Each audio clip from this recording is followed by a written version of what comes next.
This business. conference will now be recorded. Sorry. So the first item of business is the meeting minutes from last month. Make a motion to accept those minutes rather. I accept. Okay. Motion, Sarah. Someone second. Oh, second. Great. Okay, all in favor?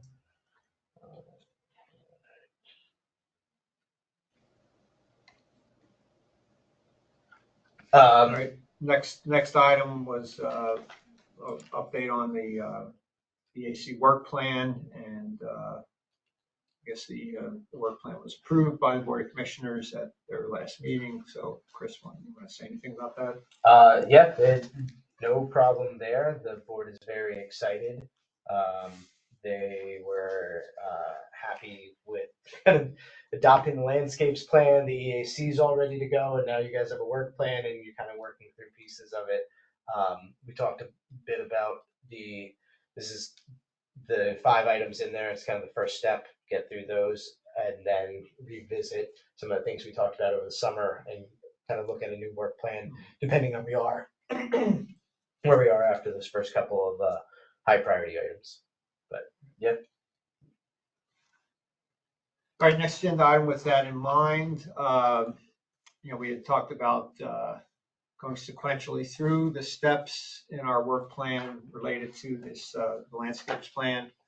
And the first step there is this definition of open spaces. And Chris and I talked a little bit last week, and there are different places where these definitions exist, specifically in the landscape plan itself.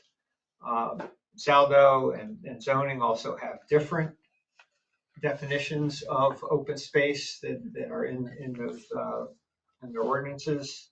And so the thought was that it would probably be useful to try and consolidate all those into one set of definitions that everyone could use. Yeah, very well said, Frank. So just as kind of a refresher, what I wanted to kind of just run through are some of the definitions, and basically the idea is we plan for land use, we use the information related to land use, which is the high level, to kind of look at our place types, and then within the place types we get down to almost our uses. And the idea is if we have good, clean definitions, that can then inform what uses we see and help get some of the concepts from the landscapes plan into the regulatory side of things so that everyone's on the same page. Chris, before you do that, could you go to the last few pages of the packet? Yes. Because I was a little unclear about what was there and how that might relate to what we're doing. There were 2 pages right before the last page where you have definitions to be consistent with the South Whitehall landscape plan, and you have some recommendations that staff has. So yes. Can you talk about that a little bit before we Sure. what's in the landscapes plan? And Marie, are you still seeing that? The green lettering and the blue lettering? Yes, I am. And Marie and I had a conversation about this today, and part of this was me. I sort of rushed things on Friday, getting a lot out there, and I wanted to kind of clean it up before I sent it to you guys. But I wanted you to have the definitions that I pulled from Saldo that are related to open space, and the definitions from zoning that are related to open space. So those are in your packet. And then the idea is what we would get out of it is in the recommendation to the Board of Commissioners is to identify what we would like to change. So really this is saying this section 31206E is that section of the subdivision land development ordinance.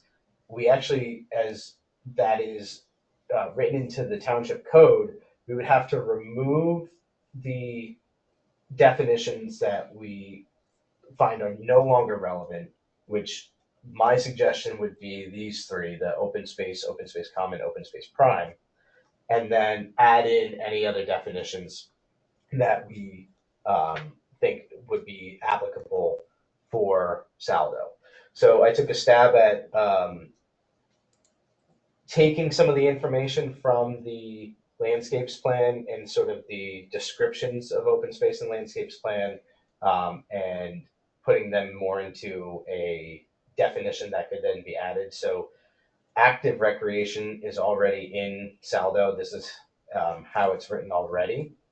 I felt like that worked, and I added passive recreation so that we could make the differentiation between those in sections where it might reference, an open space that is using active recreation or using passive recreation. That is where you can make those differentiations. And then conservation open space and civic open space. If you look in the landscapes plan, on page, it's really the first page. I think it's at page 5 in your packet, page 92 of the landscapes plan. We have the open space classifications grouped into 2 categories: conservation open spaces and civic open spaces. The intent here is that the conservation open spaces are more for environmental or agricultural protection, viewshed protection, less public access. Civic open spaces are the ones that we would see closer to developed areas. And the kind of where my thought process was going with this is, if we have them defined as that in the subdivision land development ordinance, when we have projects come in, we can require different categories of open space to be either of a civic category or of a conservation category, depending on what we're trying to accomplish with that development. That way, if we get, right now, for example, we would get a residential development in that could propose a pocket park. It could propose an area of what they would just consider open space, but there's not a lot of context there. So we could say, well, your pocket park could be civic open space, and the requirement is, say, 25% of the land of the development. You would also be required to have conservation open space, which could be a wild area, large farmette, for example, and that could be a different percentage. So those are changes that we could make in Saldo, and that's also why I included. There's a lot of information in Saldo here that talks about the requirements for prime and non-prime open space depending on the developments. So we would retool this whole section based on the new classifications. So, Just a starting point. okay. So the question I had, Chris, looking at that is, active recreation and passive recreation, do we need those as separate definitions? And if so, how would we map those into the conservation and civic open spaces? I think for this purpose, I wouldn't worry about that going into the mapping. This is just the amendment to Saldo, so that it talks more about the use rather than the property itself. We might not. We need to define recreation in Saldo for other purposes, because it could even be for if there's an indoor recreation space, for example. That would be, it would have to be determined that the indoor recreation space, is that going to be active recreation or not. So this isn't really, that's where it kind of gets tough between all of the different definitions we need. And it's not just specifically the 9 open spaces here. And then when you have the conservation open space, I think that as a definition is helpful to have in Saldo as a reference point. And if we want to add a more specific definition for wild areas, managed natural areas, large farms and farmettes, we can do that as well. But Frank, I believe it was you that made the comment last month about, which I liked, about kind of a like the defining categories for those if something has this, then it's considered a wild area. If something has this, then Yeah, it's I mean, considered a wild area. as opposed to maybe a definition, I think for purposes of this group, we need criteria that says, if we want to classify this as a farm ed, it has to have ABC, right? I mean, so, which is in essence another way of defining it. But I think, what we need for this group is when we're presented with parcel of land is to be able to say, which category, which classification does it fit in? And so what are the criteria that would help us make that decision, right? I agree. So we can put that in a paragraph as a definition, or we could just have a set of criteria that says, it needs to meet these three characteristics to be considered this classification, right? And so If I could throw out a suggestion, I like the idea of having the characteristics as specific definitions, and then because those definitions go across the entire ordinance, and those definitions can be matched we could have the same ones, which we've talked about in saldo and in zoning, and then in whatever section of saldo that talks about open space requirements, you could say I'm picturing almost like a table like we have in there now of if it's prime open space, you need this much. It's to say if an active park, which is one of our open spaces, active park means the classifying criteria is it supports active recreation, and it's publicly accessible. Something like that. Does it matter who's maintaining at that stage, or? I wouldn't tie ourselves to it in the definitions because I think it's easier to have that flexibility in the review of the land development itself. Okay, in the actual agreements. I guess in your two experiences, is it better legally defensible to be vague or to be amazingly specific? I mean, it depends on which attorney you talk to. Some will recommend more vague in terms of giving yourself the flexibility, like don't leave out any of the content, right? But making sure you're not hamstringing yourself to the point where you might miss an opportunity that presents itself. That's why I think it's vague with an intent, and I think the intent is those 9 classifications. So we can be somewhat vague in those and not say active recreation means pickleball courts, basketball courts, sort of thing. But it could be examples, and I think that's how we have it here. I like it's typically involving sports requiring equipment or occurring at prescribed sites, because then that could be flexible. But we do want the differentiation, I would think, from active recreation versus not having an area for sports fields and so forth that can be used more for that passive. I guess I was thinking a developer clearly is going to be looking at this with a different set of eyes than we would. Are they going, if they try something and they're like, no, you can't do that, my experience, they're usually looking at, did I check the boxes? And they're not going much beyond this. Sometimes you will find someone who comes in with the intent of, hey, I have a vision for this space in support of my development, but otherwise it's, okay, I have my required open space, here it is, and whatever the township determines it has to be, it is.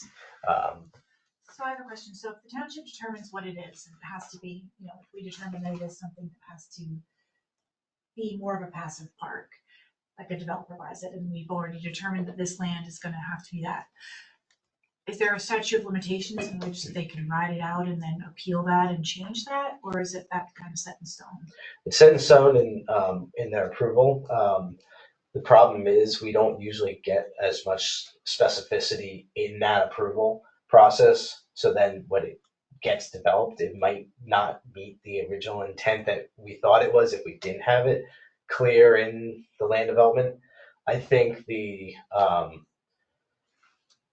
it's helpful to have guidance, and that's the other piece of the definitions and kind of get back to the landscapes plan. I think there's two products I'd like to have us come out of this with. One being a guidance on all, like a page, almost like they are laid out there, with whatever you guys think would also be helpful, and we'll also take this to the Park and Rec board of giving something to the developer when they come in the onset and they're talking about their open space. We say, here's what we see as open space in the township, and that's their guidebook. We're talking about that for other types of development as well. Then it comes down to the specific definitions, and to say, did they meet the kind of guiding criteria that we gave them? So is it, I think, a good difference between just a grass field that is left open. I don't think we want that at all. I think either that grass field is going to be used for passive recreation, and it should be intended that way, and there should be some level of infrastructure to support that, or it should be something that can support either like a managed natural area or a wild area. And I think that we need to have that criteria there, so we're not just left with a specific open field that doesn't have any intended use. Right, and so that's where the definitions come in short. Yeah. So, but is that specific definition category, that seems to be after the fact, like after the fact that they've already, if I'm hearing you right, I'm sorry if I'm not. I think that's what we want to change, is to give them some guidance early on, so that Yeah. then they can say, okay, I'm going to shoot for something like a small passive park adjacent to the development, and if there's an area of agricultural land that I can keep for some larger farmettes, I'll incorporate that into my development. And then when it comes in, we say, okay, the farmette, it has to be 10 acres. Mhm. There has to be some sort of agricultural use to it. It can't just be open lawn, because that's not a farmette. And the passive park has to have maybe supporting infrastructure for a passive park. And there's station no way public to like access. come up with like a formula for it, because I guess all the land's different, right? So it's got a spring running through it. But if they had a parcel of 10 acres, you know, if the formula would be 10 acres, 20% of the 10 acres, you know. I would love that formula. Formulas Yeah. are great for us, Yeah. and it's great for the developers. That's kind of the Yeah. challenge. That's what, I mean, if you guys can come up with a formula, and we don't have to finish this tonight, but we can kind of, if we think we can work towards something like that, I think that would be tremendously helpful on both sides of the approval process. So long as there's not, again, it's the same issue where if it doesn't meet exactly the formula, Yeah. right, there has to be Right.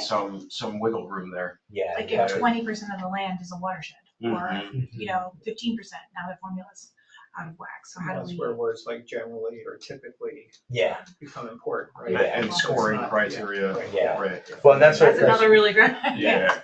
That's what I do really like, this active recreation description, or this definition, because it's involving leisure time activities and or areas, so it's still pretty vague, typically involving sports requiring equipment and occurring at prescribed sites. So I think something with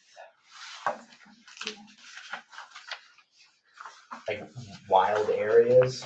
But again, I mean, the active and passive recreation are not something we necessarily need to define as part of this exercise, right? Because we're, No, I guess not. Yeah, it's more if we look at underneath that civic open space, passive parks would include spaces for, and that could be as simple as it is, spaces for passive recreation. right, yeah. With appropriate infrastructure and public access. I mean, that could be our 3 criteria, and that could be just the definition itself. I like the example. Are we? Am I? The example of, Bird watching, biking, bicycling. well, yeah, and that could be in the example for recreation, but we're saying like the passive park category would be like passive park, just throwing out an idea, open space. Oh,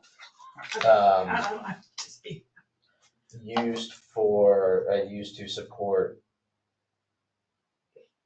passive recreation. Right. And then that, because we have passive recreation defined, it doesn't leave it open to Right, too much yeah. interpretation. Yeah.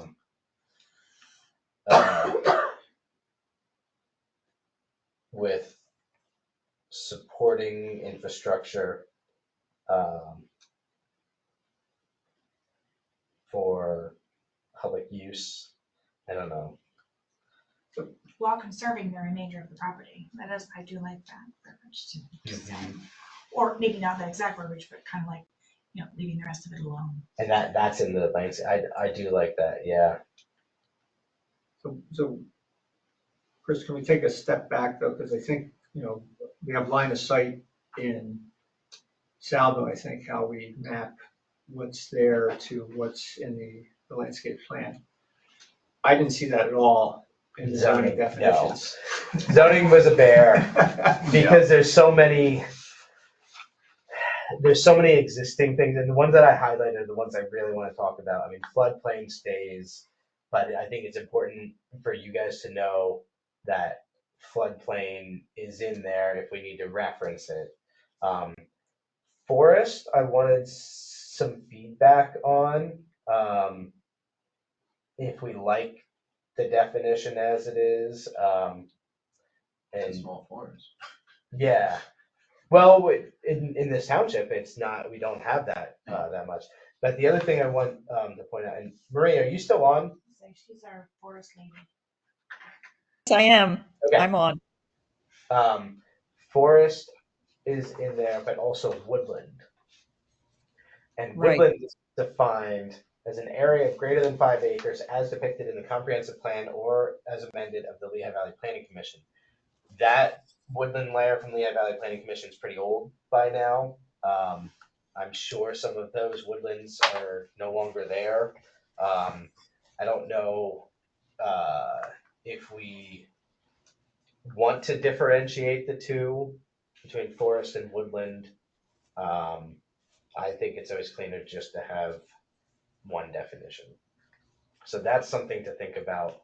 And then, yeah, there's a lot of other similar. I see green, pedestrian gathering area, and then pedestrian gathering area, and then public realm. So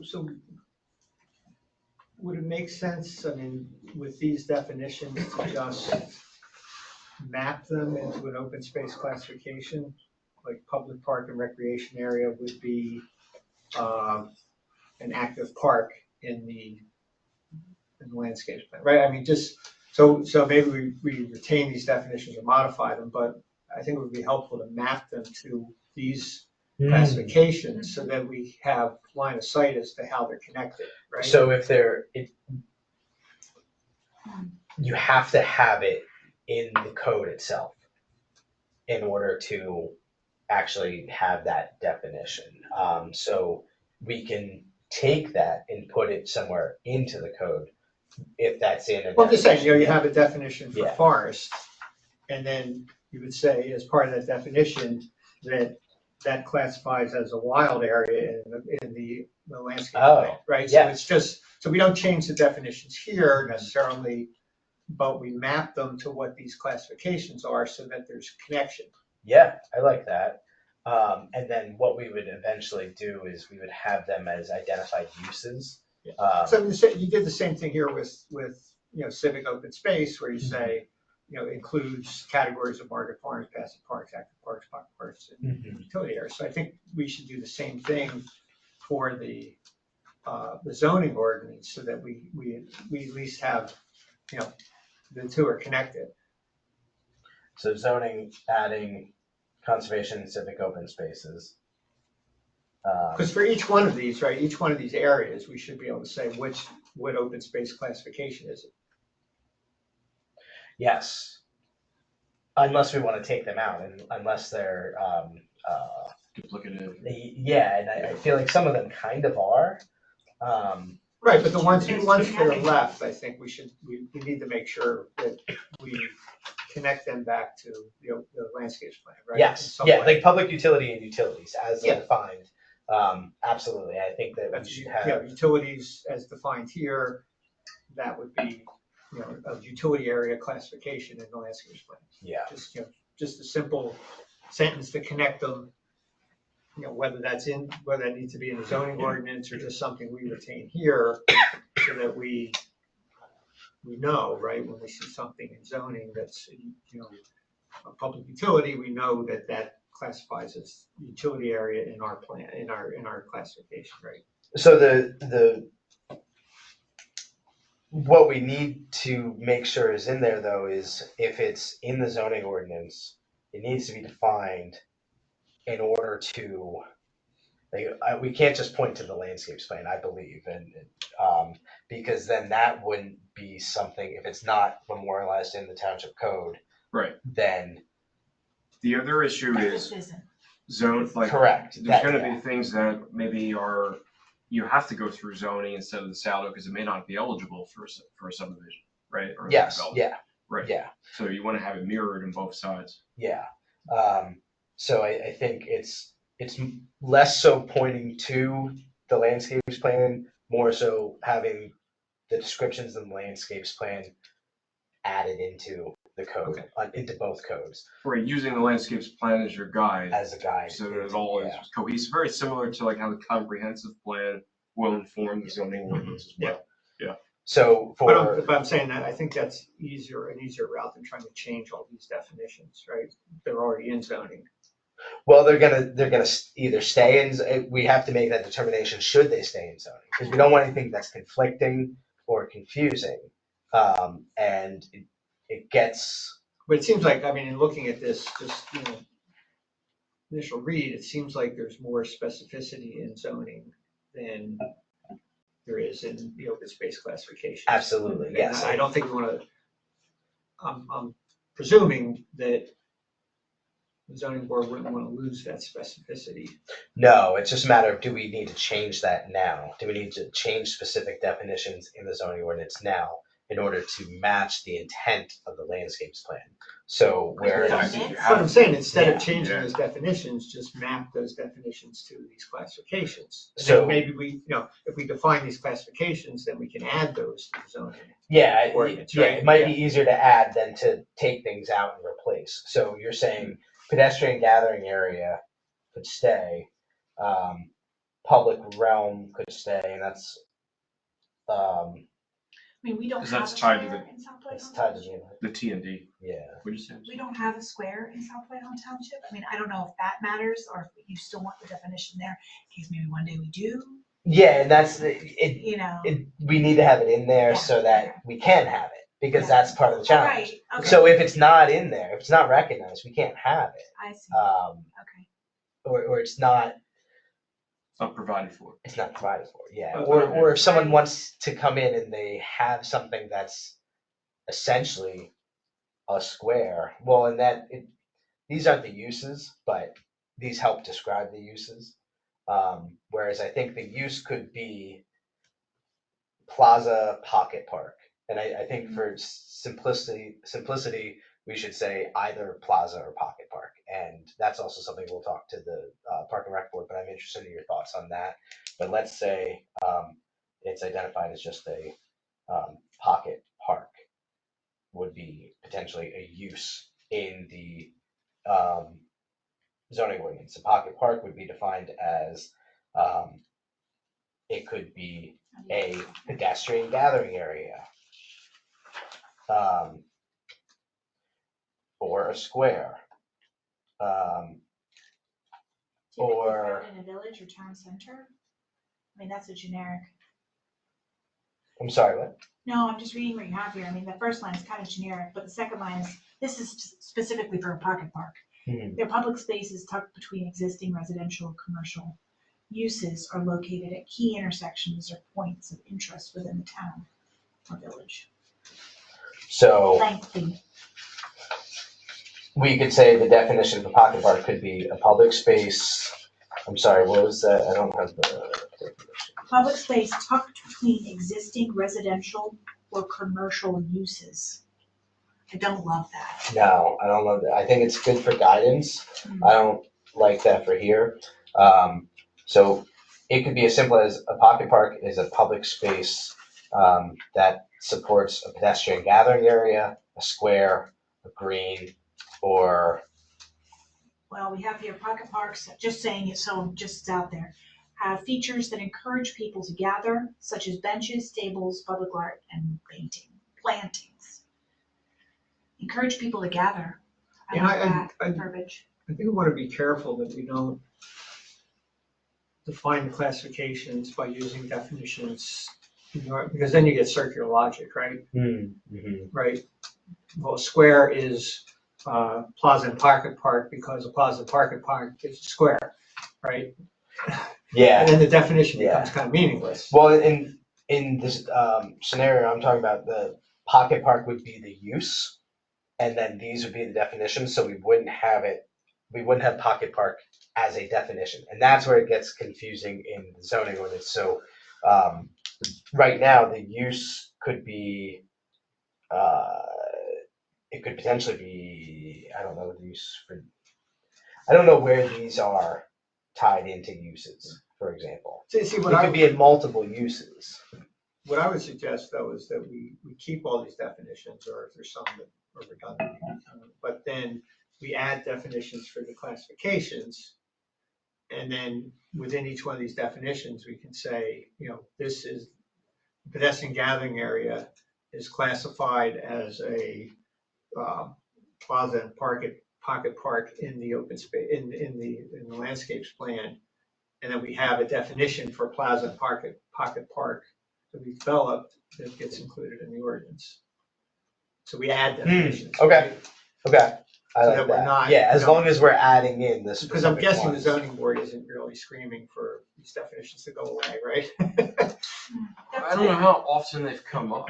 Yeah. Either, but yeah, they I was surprised to see a lot of these definitions because we don't have that. Right. Yeah. So just to repeat it back, so I think I'm understanding, you're saying just keep all these, but then add all these 9, We define, another we page. define the Yeah. 9, right? and then those definitions get added into Salvo, they get added into the zoning ordinance. And then, the revisions we make are, in each one of these existing definitions, we map it to one of our definitions. That's perfect, because now we've made this part of the ordinance, and so we can do that, right? Right. Yeah. And it doesn't matter if it's saldo or zoning, we're gonna have the same 9 in there and it's just cleaner. Marie, you've been quiet. Any comments, suggestions? No, I'm just following along, because I'm seeing a lot of stuff on a screen. And I know that some of you have paper and you're flipping back and forth, and that's what I'm trying to do here as well. I think I understand what you're saying, Frank, and it seems cleaner to me and also clearer. I guess I'm just afraid because I'm not a zoner. I'm not into, I've never been on a zoning hearing board. I don't know that anyone else there has, that's part of our EAC. So I guess what I'm thinking is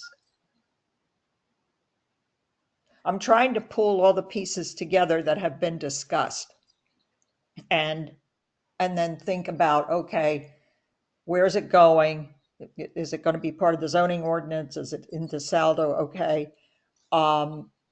It's just kind of confusing and complex. And I hear a lot of back and forth here, and we're all trying to kind of get a grasp. So I guess what I'm saying is easier is better. So let me try to summarize for you, Marie, and see if this makes sense. So the suggestion would be that we don't change any of the definitions that are in Saldo or the zoning ordinance. We add definitions that are the 9 open space classifications that are in the landscape plan. And then we connect the existing definitions in Saldo and zoning to these new definitions. so that when we look at, if something is characterized as a pedestrian gathering area in the zoning ordinance, then we know that that translates to one of our open space classifications in the landscapes plan. Yeah, and I like that idea. I like what you're saying. It makes sense to me. Yeah, I mean, I think maybe what I have been hearing is some of what I'm seeing a page right now on the screen that starts with open space passive. Right. Yeah, and so I heard a few comments about, do we clean it up a little bit or whatever? And I don't know if that's necessary or not. And perhaps what you're saying is no, it's not. We keep these because all of the pieces in here make sense. So I'm okay with that as well. The other thing that I will add, and I appreciate your comments, Marie, and I think it's important for us to remember this here, myself included, is what we go through tonight is certainly not the end all be all. So kind of to Marie's point of how does this get worked in and what are the concerns with zoning, this is the first step. So we could come, I think it would be really great if we came up with those 9 classification definitions, add them in, don't touch anything. And then as it goes through the rest of the review, if there's a concern of having a disconnected piece from, say, our zoning officer, we'll flag that as we review it with her. If there's something that goes through when we take this to the planning commission, to the board of commissioners, to our legal review, we'll work this stuff through. So I think instead of us trying to put all this on our shoulders now of how specifically it's going to go through, just working on coming up with those 9 classifications is a good use of our time. And then at least we have that to take to the rest of the Because process. I would see, that's the first step for us. And the second step would be then a mapping exercise with the definitions in Salvo and zoning, right? So we just kind of connect our classifications to the existing definitions in those 2 ordinances. I think we should try to do that too. Yeah. I appreciate that, Chris. I hear what you're saying. And yeah, I'm so glad you brought that up because we're not the final say here. So I think perhaps leaving these particular definitions that I'm seeing on the screen, leaving them that way for now is great. And like Frank said, tying it back to the open space classifications, I think is a good idea. And then we'll see what others who look at this bring to the table. So to move Am I understanding that correctly? Yeah, that sounds right, Marie. Okay, thank you. So you'll assign the classification to what these definitions are. That makes a lot of sense to me. Yeah. That way we're not stepping on toes, right? Mhm. We're not imposing what we think on other work processes. And it's easier to administer on the back end as well. So would you guys like me to basically just clean up the classifications as they're written in the landscapes plan and making sure that the mechanics of it sort of match the definitions as needed in an ordinance and add in, if I'm getting this correctly, add in some of the definitions here to those or tie in those definitions. Why don't we? Yeah, the way you were describing it was more like, pedestrian gathering area is, which one? Plaza. Yeah. It's like literally identifying here that this shall be classified as a plaza. Right. Right? Yeah. Yeah. Not remove the definition, but each one assign what the classification would be. Oh, adding it to these definitions. Yeah. Okay. Yeah, Is that what we're saying? yeah, right. Yeah. Okay. Yeah. Okay. Oh. So we, pedestrian gathering area would stay a definition in the zoning ordinance, but then we would add a sentence that says, this is classified as a, active record, whatever we decide, right? Yeah. In the landscapes plan. But then you're saying we would want to add those 9 definitions, those 9 the definitions of the 9 classifications Yeah, because we to don't the have any, ordinance. we don't have Right, anything so- in the so- agricultural sense Can in we here. just make a reference to it? Like, this is, it's a passive park or a pocket park. Mhm. It's classified as this. See the reference on page whatever. But you were saying that we didn't want to refer back to the landscapes plan, that we want No, to have those definitions in the ordinance, right? Yes, and that, I'm sorry, but that page that we refer to would be like, that within this, Added in the Yes, ordinance. Yeah, yeah. Yeah. So I think, Chris, my suggestion would be, each one of these 9 has a description of land use, Mhm. right? So I think that should be the starting point for the definition. I mean, it seems like it's, and then maybe the next meeting, we go through all, maybe we can make a list of, one document that has, for each one of these, the description of land use, right? And just put that together in a couple pages. And then let's spend the next meeting going through each one of those and deciding whether that description of land use is sufficient as a definition, or whether we want to add something to it or take something away. And I think that would be the quickest way to get to, some kind of a list of definitions for the classifications. Okay. Does that make sense to everybody? Yes, I like it, Frank. And I like a lot of what's written here for each of these classifications, Chris. I think we can go through, or if you're going to go through first and bring it to us, I'm not sure. But I think we could go through and tighten them up a bit, maybe add something that hadn't been thought of, or take away some things that maybe are not that important. But overall, there's a lot of good information in these classifications, and that's my opinion. Yeah. Yeah, I mean, like, if you look at, one of these pages, it's, on the side, you've also got some characteristics. So we may, in some cases, want to pull some of those characteristics into the definitions, right? That's Into what I the was just description of land thinking, use, right? yeah. So we may want to take these descriptions and land use and enhance them to come up with a definition. But I think the description of land use is a good place to start, as opposed to trying to do it, ad hoc. So, is the group okay with me taking those description of land use, adding a little bit based on the other components on that page to create a more well-rounded description, sending that out before the next meeting? Yeah. And then at the next meeting, we'll discuss. Right, we'll come back with, and the purpose of the next meeting will be to finalize those definitions. Because I think if we have a starting point that we've all reviewed, I think within one meeting, we should be able to get to a consensus on at least on the definitions. And then maybe the following meeting would be then to The map. map those definitions, so what are Yes. definitions in Saldo and zoning? Yes. And as noted, subject to the review of the planning commission, the board, the Yeah, solicitor, and so yeah. forth. So I think for us, the most important piece for this group for those definitions is for that next exercise, because regardless how they get filtered out into Saldo and zoning, it's still the intent for us to do the mapping exercise so that we can identify how we classify our open spaces.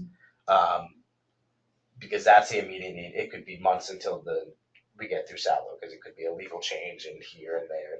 And I think we're not going to come back every single time with that. I mean, with the final ones, we can share that. But I think getting that information out, because we still want to also have this go to the Park and Rec Board too, and making sure that they're looking at, does the definition of recreation components, does that kind of meet that direction? Do we want to talk about the mapping exercise a little bit more? Because I wanted to share some thoughts on that. Sure, okay. Yeah, I think I have my marching orders for the definitions, unless anyone else has any. well, I guess it sounds that coming up with a formula, within a parcel sounds a bit way out of our league right now to be able to. Yeah, we can do that later. Yeah. As it'll be a lot more helpful to have the clear definitions Mhm. for us to figure out how we use those definitions to develop that formula. Well, I think we have to wait and, until, once we have all these, one of the steps is to basically inventory open space within the township. And I think we have to go through that exercise and then decide if we need more or less of this and that. Yeah. And then that's that yeah, maybe makes sense. informs what a formula might look like, Yes. right? Yeah, great point, great segue. So the thought for the mapping exercise would be you have those 9 definitions, you have kind of your understanding of what what we mean when we're talking about open space, and then we would look at, it's going to be much easier just to do public property, which would be township-owned property, or what publicly protected property, I should say. Township-owned property, any easements in the area, county-owned property, that sort of thing. And then we would, through the lens of these definitions, start to assign which of the pieces of that parcel are actually existing open space. So we were talking about doing it almost as a kind of like a small dot exercise to look at, say, Cover Ridge Park's a great example. It's a big park, and there's very much active recreation areas, but there's also passive recreation areas. There's areas that we don't really know what they are. In some of our parks and public spaces, it's good to understand that we have utility areas in there, and to identify those as utility areas, and to identify the active around that. My other thought of that mapping exercise, once we would have those sort of defined of the existing conditions, is to also talk about the level of protection that they have, because some of them have a high level of protection, and some of them do not. There could be some spaces that are open space, kind of publicly open space, but are unprotected, and I think that's helpful for us to have. That's sort of one mapping exercise. And to Frank's point, I think that'll be easier probably in that maybe December meeting.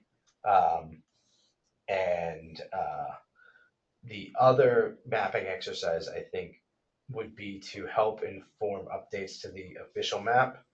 And the official map is that kind of official document that when we're looking, whether it be for protection of property or protection of a resource when a land development comes in, it would be great to see. Right now we have things like woodlands mapped based on that Lehigh Valley Planning Commission layer. It'd be great to see kind of a combination of what we're envisioning as almost like our landscape plan resources. So what are the primary agricultural resources that we'd like to protect? What are the primary natural resources we'd like to protect? Historic resources are pretty well defined, and we're doing the historic resource inventory. But it'd be great for those first 2 categories of this group, we could do the exercise of what would you say are the overlapping resources on a property that would make it a high priority for protection. And we can kind of work through what that looks like. And I can prepare some data so that we can kind of see how that is overlapping some data layers, and we can start to kind of overlap things. And we would basically draw those lines to say, here's our highest priority area for agricultural lands. That then gets recommended to the board to be included in the official map. So then that is on the official map for anything that comes up for acquisition, anything that comes up for development.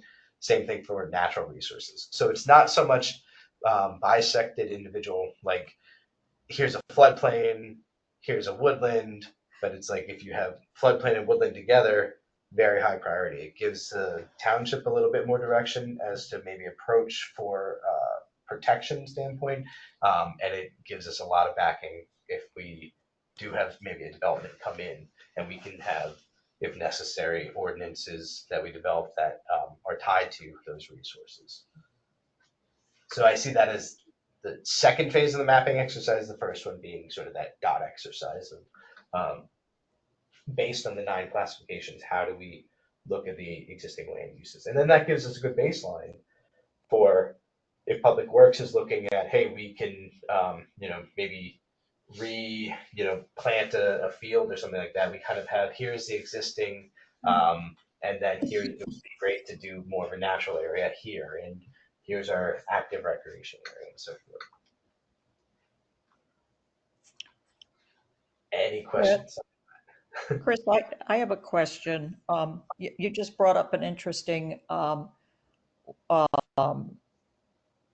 of the township there, Public Works. I know you mentioned a number of these things would be going to to the Board of Commissioners and the Planning Commission, but Public Works sometimes, well, I know just from building a house, that type of thing, HVAC, plumbing, they always felt like they were the foster children, and then they had to always have their work somehow fit in to the bigger house plan. So is Public Works also going to be taking a look at that? Would that be Herb, or do they have I would input? love to have Herb and Mike at that meeting when we do the dot exercise. Yeah. I think that would be a Okay, great, good. have those guys start with all of us and then take that draft into the rest of to their team, whether it be through kind of the parks and the maintenance side of things, or certainly through Mike and the stormwater end of things. But I think having those two at that meeting, and that's what I'm thinking, if that's the December meeting, to give them a heads up. Did we change the December meeting? No, I wanted to bring it up at the end, but we can talk. We'll bring it up at the end. Let's get through some of the other stuff. But any questions on the next steps? So I'll get things together for the definitions. We'll accept those at the next meeting, Find the definitions, yeah. and we we'll, can, we'll map those against the ordinance definitions. And then we'll be ready to start the mapping exercise. yeah. Okay. Chris, when you get to forests, when you get to woodlands, when if you have any questions in there, or working with those definitions, let me know. Yes, I will. Okay. I would love that. Okay. Yeah, and I think we also talked about it. I think I mentioned to Frank that with some of the other stuff, I want to reach out to some of the resource experts.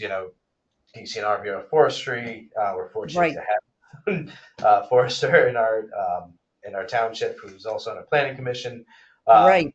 And the agricultural uses, talking to the County Ag Board and Penn State Extension to make sure that we're incorporating kind of the right sort of fit for what we heard in the landscapes plan, and then how that's really applied, and if there's specific words, industry language that we should have in there that makes it that helps achieve the goals that we're trying to achieve. Mm-hmm. Sounds good. As we, looking down the road a little bit, as we look at, prioritizing open spaces and such,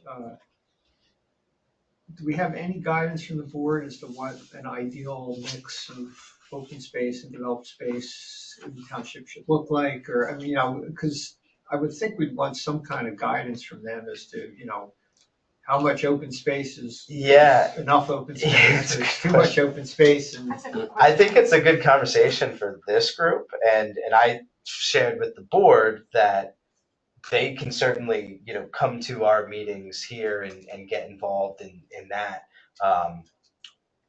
from their perspective if they have a strong feeling one way or another, and that's where I think having these as kind of public meetings and almost set up as little workshops.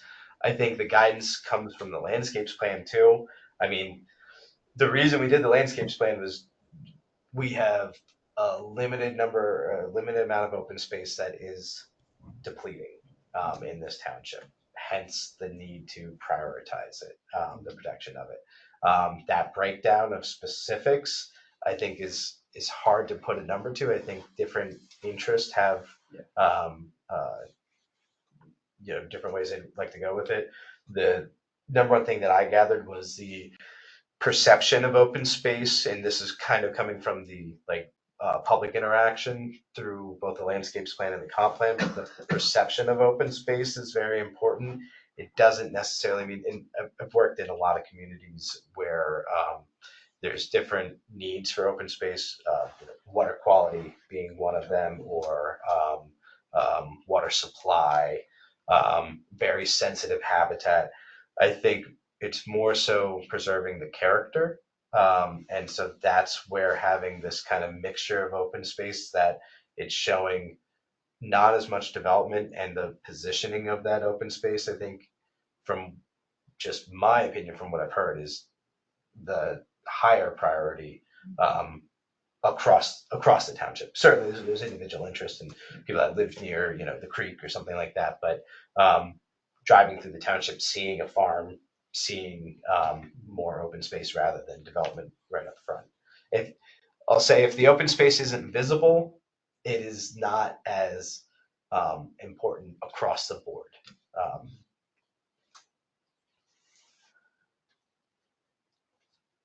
If that kind of answers in a roundabout way.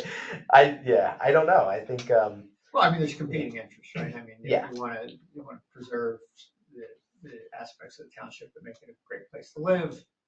But on the other hand, more development means more revenue, tax revenue, and more jobs and such. And so, and we've definitely heard the comment about the management too. If it's open space that we as a township are responsible for, there is a cost to that as far as maintenance and management, and that's something to consider. And I think that's having that spectrum, the transect of open space.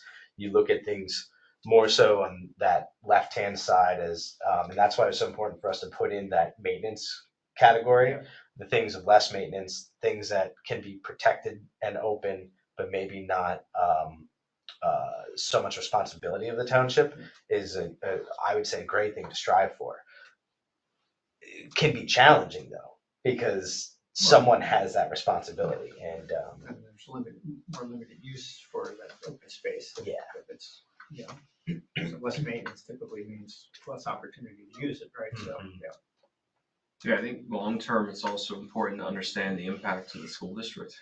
I was gonna bring that up, I'm glad you did. Yeah, really need to understand, like, the revenue impact, or, are you helping the school district with the right mix of open space preservation?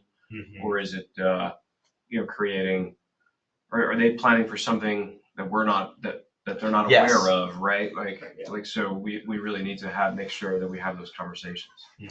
I'm really glad you brought that up, because that is a huge problem. We don't have to go off on that tangent, but and the roads, and the congested roads in here as well. I think that's with the big tractor trailers and our roads being able to handle maintain them, to handle them, So I think that costs more money to keep up the roads when they're getting trashed by the tractor trailers. well, that's why I'm saying I think some guidance from the board would be really helpful in terms of, what do they see as an ideal mix? So as we start this exercise, we have sort of a target to shoot for, because there are pros and cons to developing and not developing, right? So, And we could even consider it in geography too. We, for example, in our kind of previous park and recreation plan, we had identified districts of, like, recreational districts, so that when we do collect fees, they stay within that district to support that area, but there's not a goal for that district. I think maybe something to consider is a goal for different geographies of the township for open space preservation, and that could be, and that may come from that secondary mapping exercise we do, where we identify the resource priorities. So if we're saying, hey, our top priorities are connected farmlands with good soils and good access for farmers to get in, we identify an area of the township that has that really high priority. Maybe the goal for that, as far as open space, is not, protect it through active parks and, manage natural areas. It could just be farmland preservation. We could have other areas along maybe our stream corridors where we're saying, we want to make sure we're doing as much naturalization there as possible to preserve that more finite resource. And then in our more developed areas, it's publicly accessible open space and publicly used open space, our plazas, pocket parks, active parks, that sort of thing. So I think that would be great to kind of go through that first mapping exercise and then take that and start to direct that for, how we identify pockets of preservation. I mean, certainly, just before I lose the thought, but certainly, I mean, this is all we are is a recommendation, but in that recommendation, maybe we could delineate to, this is what we would want to be required as far as Oh, having, please. and this is what we would want to be required, and this is what we would want to be optional, or up to the developer, let's say, or up to the landowner, but having a required bucket would be great, because it would be. I would say, and I don't know, and Tom, feel free to interject or say the opposite, but I think it's easier for us with something new that we're presenting to start at this sort of level. I mean, that's why it's a recommending board to take that and then kind of filter it through rather than go the other way and look for specific direction. Yeah. Yeah, I think so. So in working with previous EACs, it's good to have the overall framework of what your marching orders are, and then to kind of hash out these type of conversations at at this level. I think that's the intent. So you're not going off on a tangent. You have your guide from the board. Yeah, I think there should be periodic check-ins so that we're not going like in a completely different direction than what the board envisioned. But I think it's also helpful to look at maybe communities that have been successful that have that right mix. Maybe we could show examples and maybe kind of pull their regulations to see. I mean, I don't think South Whitehall wants to be completely rural. It can't be, right? So there has to be some level of the mix. Maybe we can look at other communities, maybe in Bucks County, like you've been doing. Bucks County, Montgomery County, Chester County, kind of see how those regulations have led to what they have today. Yeah, because they a lot of them have stood the test of time to have those case studies of pros and cons and pitfalls to avoid too, which is great. Right. That's one of the benefits of doing this so late for the township. Is that that everyone else has already made their mistakes and we can learn from them. Yeah, that's a good point. Chris, I wanted to make a quick comment too. One thing we haven't talked about, and I know I did hear about it at the comprehensive plan meetings, is the wildlife. And somewhere in our wild area or managed natural area, I think we need to think about how do we provide that kind of space. And I'm learning a lot from my own property about that, but they're not going to go away. And so are there places where we can encourage more of that through habitat? What we develop, and if it's a wild area, like you said, it's a wild area, but I just think it needs to be thought about, especially when we think about extinction. And also some of the things I've seen at my property that I was shocked to find here, and perhaps because we have water with this little pond and we have the woods for protection, I'm seeing something here that people said I should have seen, but I never have until a couple weeks ago. So, just to keep that in the back of our minds, or just as something when we start talking about these natural areas and wild areas. And then some of the other areas, how wildlife may impact where people don't want the wildlife, but it's going to happen anyway. It's just a thought I've had and put it out there. Yeah, I think it's a great comment. I'm making a note here, almost maybe even considering like high level management goals for these. That something to say like wild area, managing for wildlife, managing for natural resources, whereas some of the other definitions could be managing for public use, managing for recreation, sort of thing. Yeah, I like that, Marie.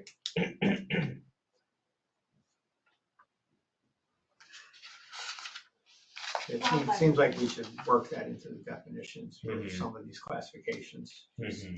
to make sure it gets captured, right? Okay. Any other questions on mapping? Not until we get there. Yeah. Lots of questions. Yeah. To get there, right? Yeah. What's a map? Yeah, right, yeah. All right, so I guess we can move on to agenda item 7 then, which is the Lehigh Valley Environmental Advisory Council collaboration. Recall that we had discussed at a previous meeting that there was an effort by the Allentown EAC to, they had an intern who wanted to work on trying to develop a common platform that all the area EACs could use. There was a meeting to that effect that I attended, some discussion around what that platform should look like. There were a couple proposals as to paid software options, and there's one that I think we're going to pursue with the PA group.